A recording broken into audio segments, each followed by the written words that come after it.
የመጀመሪያ ጥያቄ የማደርገው በበዓላት ሁሌ የሚጠየቀው የእርድ ጉዳይ ነው እና ለመሆኑ የፋሲካ ዶሮ ስንት ሰዓት ይታረዳል፣ በሬው ስንት ሰዓት ይታረዳል የሚሉ ጥያቄዎች ብዙ ይበዛሉ። ይሄ እንዴት ነው ከቤተክርስቲያናችን ስርዓት አንፃር? የእርድ ጥያቄ የሚነሳው ብዙ ጊዜ ጾም ስላለው ከልደትና ከትንሣኤ በዓል ጋር በተገናኘ ነው። ሌላ ጊዜ አይነሳም። የዚህ የበዓል እርድ በተለይ የፋሲካን ስንመለከት መነሻው በተለይ በገጠሪቷ የሀገራችን ክፍል ብዙ ትምህርቱም ስለሌለ እስካሁን ድረስ የእስራኤላውያኑን ትውፊት ከክርስትናው ጋር ይዘው የቆዩ ሰዎች አሉ። አስተያየትን በሚሰጡበት ጊዜ እነዚህ ነገሮች እናያለንና መነሻው የፋሲካ በግ ነው።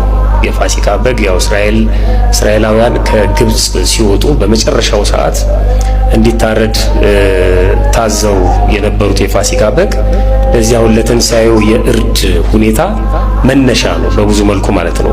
በኦሪት ዘጸአት ምዕራፍ 12 ቁጥር 5 ላይ ስንመለከት የእናንተ ጠቦት ነውር የሌለበት የአንድ ዓመት ተባት ይሁን ከበጎቹ ወይም ከፍየሎች ውሰድ ይልና በዚህም ወር ይሄ የሚያዝያ ወር 14ኛው ቀን ነው። በኋላ እንመጣበታለን።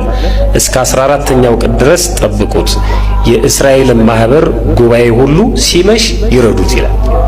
እንግዲህ ይሄ በግ ከታረደ በኋላ የሆነውን ተመልካቾቻችን ገብተው ኦሪት ዘጸአት ምዕራፍ 12ን ማንበብ ይችላሉ። ደግሞ የተለመደ የታወቀ ነው እና ግን ሲመሽ ይረዱት ስለሚል ግዴታ አይደለም፣ በግ አይደለም የሚታረደው። እኛ ደግሞ በባህላችን ለዶሮ ትልቅ ቦታ ስላለን በበዓል ጊዜ ዶሮ ነው የምንረዳው። ባህላዊ ምግባችንም እሱ ስለሆነ ማለት ነው።